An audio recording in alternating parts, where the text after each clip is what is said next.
previously on Gears. Joining us is Be the Bumblebee on Twitter, otherwise known as Bianca. Hello, Bianca. Welcome to Gears. Hi, Sasha. Thanks so much. Yes. Now, I was reading your bio on your Twitter thingy, and it says you style, makeup, hair, and beauty product junkie, which is terrific. It goes very well with Formula One, don't you think? I know, it's quite a strange combination. Most people don't really put the two together. But what can I say? I've been watching Formula One since about 2000, and I'm absolutely in love with it. Now, tell us a little bit about yourself. Your name is Bianca, and what do you do? I'm a PR consultant, so I work at a company called Splash PR. And so I write press releases by day, and then on the weekends I'm an avid F1 watcher, and yeah, that's about it. All right, Bianca. So tell us a little bit about what you thought of the Grand Prix. Well, for the Spanish Grand Prix, for me, it was eventful in the beginning, but I found that towards, the middle of the race, nothing really happened. It was the first couple of laps that all the action was. And I really have an issue with these tires. I don't know how you feel about it, but it just seems that for us diehard F1 fans, the tires are just which driver's going to make it. And I mean, I know in my own personal Subaru picks pool, I'm just like stone lost because I can't get it right because you can't determine who's going to win anymore because I feel like it's not down to, who is the absolute best driver. It's kind of who can manage the rubber. I don't know. Interesting point. Very interesting point, Bianca. But so what do you think is different this year compared to last year?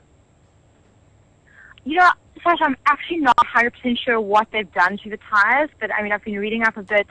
I follow all the F1 blogs and the news sites, and there are so many drivers that are unhappy with the situation. We've got 4 stops every race, which just seems like no one knows what's going on.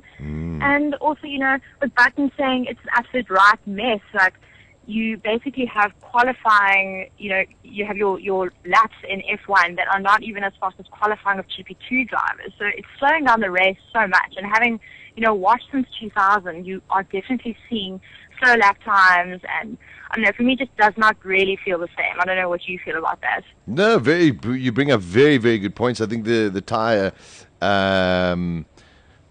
debate is very, very much on everybody's mind.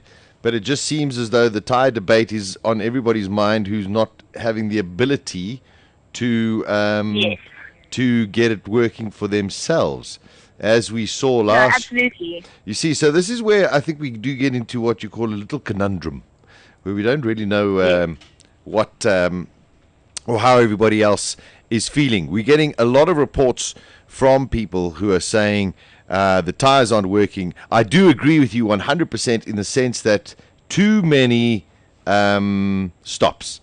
4 stop around Spain is a little bit too much for me, to be honest. I also don't think that's 100% right. They've got to do something where somehow last year it seemed that when it went sort of off, it sort of came back and then it reached a cliff. This tire seems to be that it goes and then it just stops. That's it. There's no recovery period on it. So that is. We saw that with we definitely saw that with the Mercedes yesterday. They were just absolutely nowhere. Hamilton, as you probably read, was so frustrated saying that Williams are passing him, and I feel really sorry for the guy. Like, you've got a team that should be performing well, and it's just can't manage it. Yeah, no, listen, there are certain teams that unfortunately have gone a little bit backwards. Williams is definitely one of them. That I think they should do is take last year's car and put it on the track, because last year's car was 1.3 seconds faster than this car. So I don't know what you had Maldonado winning races, and it's just a total turnaround. You see, this is where, and I'm glad we're talking about the tires, because everyone's talking about the tires. I'm sick of the tires, but that doesn't matter.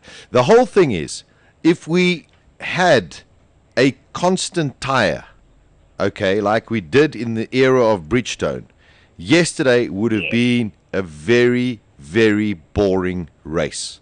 So, for us as spectators, and yes, you're a diehard fan, and I'm also a diehard fan, but I sit there and look at the rules and sit there and go, well, the guys have to adapt. If we had normal, standard, constant tires, it would have been a damn boring race. So, I think from a absolutely. When you've got wonderful, it's a beautiful spectator sport, and they've got overtaking, and it's just nothing is certain until the last, 5 laps. But, it is frustrating for us fans that know what our drivers, if we support, are capable of, and it's all down to a rubber, which is sometimes very frustrating. Yeah, you see, I hear what you're saying. The problem is that one got to try not to get caught up with being biased towards somebody that you like, as opposed to the general the benefit of the sport. Because yesterday, as much as everybody moaned and complained, or afterwards they moaned and complained, especially the Red Bull, but Red Bull I think have a big anti-Pirelli thing at the moment. The thing was, Lotus managed to do 22 laps on the one set of the tires, and Esteban Gutierrez in the Sauber did 29 laps with very consistent times. So it's not actually the tire, it's actually the car setup. They've got to work around these things. And we saw it last year as well. It's a question of now they've got to adapt. It's a question of, is it not more exciting having somebody else winning other than Sebastian Vettel? No, totally. I do agree with you. I like Bianca. She agrees. I mean, not everything, but she agrees. Daz, you got a question for Bianca? No, I don't. Because I know you watched the race. I just think that I like the tires. Well, yeah, I think it's more exciting. I prefer watching now. You see. Compared to 2 years ago or 3 years ago. They will get, I mean, the other teams, Bianca, I think will get it right eventually. My concern is this delamination of the tire. Because it doesn't look good, but from a safety point of view, it is actually better. But it doesn't look good for people watching on the TV and they see this tire delaminating. But we were discussing it yesterday on the show, would you rather a driver had a puncture and veered off the track and landed up in trouble, or would you rather just a delamination, which allows the driver actually to go and save his race? And Sasha, what is your feeling about, if you've got time to chat about it, is in qualifying where, we're not seeing drivers go out as much as they used to because they're trying to save their tires? I would love to know your opinion on that. I think it's a very, very good point you bring up as well. And it is something that I think all of the teams are very worried about as well. When you create rules in any sport, and specifically Formula One, you're always going to find engineers, tacticians, strategists, drivers who are going to find a loophole in order to maximize and get the optimum performance out of their car. They've got to adjust, or they've got to tweak the qualifying rule to ensure that the public at a circuit and the TV public do get a proper qualifying session, so that we don't have these drivers saying, well, I'm going to save my medium tires or soft tires and not go out. So it is a problem, but you know what, unfortunately so far the rule makers haven't come out with a solution to that as yet. But I do agree. I mean, it's pointless. We all sitting there watching the final 10 minutes of qualifying, and all of a sudden 4 cars go out. I mean, it's not good. I wonder how the tires are going to react in turns. Well, you see, this is all the braking. Well, I think look at Monaco that's coming up now, and if you look at the performance of Mercedes in qualifying this weekend in Spain, where they were extraordinarily fast. They could well go out, lock out the front row, and because you can't overtake on Monaco, we could have 22 cars in a row going around the circuit, which could turn out to be a bit of a mess. But Pirelli have come out and said they are looking to make some adjustments by the British Grand Prix. So, let's just see what they decide to do. But I really don't think it's their fault. I think the Formula One management and the rule makers need to step in and say, hold on a second. We asked for this type of tire to be made to spice up the racing. That's what Pirelli has done. So I don't think we can blame Pirelli. The rule makers need to sit there and say, hold on a second. Pirelli, just make it so that they last a little bit longer, as opposed to some of them 7 laps, some of them 20 laps. But we have seen some cars that have managed to work it a little bit better, that's all. Yeah.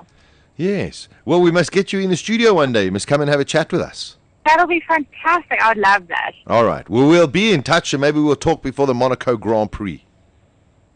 Perfect. Thanks, Sasha, and have a great day. Yes, you have a beautiful day as well. There we go. I like a lady who's got all of her information, knows what she's talking about, eh? She Yes. Don't you think the different drivers. I mean, Hamilton's a very aggressive driver. Don't you think that plays a big role with the tires too? It does, but you see, now you get the other argument where people sit there and say, but surely when a driver is in a racing car, he should be able to go as fast as he wants without having to worry about all of these other things, like the performance of the tire, which I fully understand. I do appreciate that argument.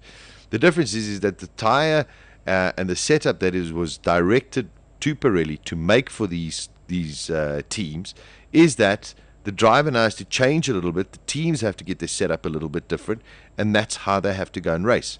A very good point came from the Red Bull team that said, in order for us to have raced at full pace, we would have had about 8 tire stops. Okay. Wow. So maybe Pirelli need a little bit of a rethink where a soft tire is going to have the ability to last a minimum 15 laps. Medium tires a minimum 20 laps. A hard tire a minimum 30 laps. That's what they maybe have to try and work on. But I do think that the variances that we're having now at the moment is just purely a setup thing. And don't forget, the Lotus, yes, has done a very good job with their tires. You've also got to understand that the test car from Pirelli is an old Renault car. So they're sort of using the geometry of that car in order to better their tires. But Sauber look very good on the tires as well. So we need to, one has to try and be as objective as possible, without slamming Pirelli for this. And as I said earlier, you've got to be also careful that just because your driver, your team is not up at the front now because of whatever factors it is, doesn't necessarily mean that it's just the tire to blame. Look at Mercedes, how quick they were in qualifying. They went backwards yesterday. None of them came out and moaned about the tires. They just sat there and said, we don't understand why we went so far backwards. Whereas you're getting other teams who are just putting tire. So let's leave the tires as they are, and we'll leave it up to Pirelli to sort that out. In the meantime, the drivers, the teams, the engineers, all of these boffins over there have to try and work in a better and different way in order to get the maximum out of the performance of the car when it's on the track. Well answered, Sash. Thank you, Tyres. At the next intersection, turn on Gears with Sasha Martinengo. Weekdays from 12 to 2 p.m. Central African Time.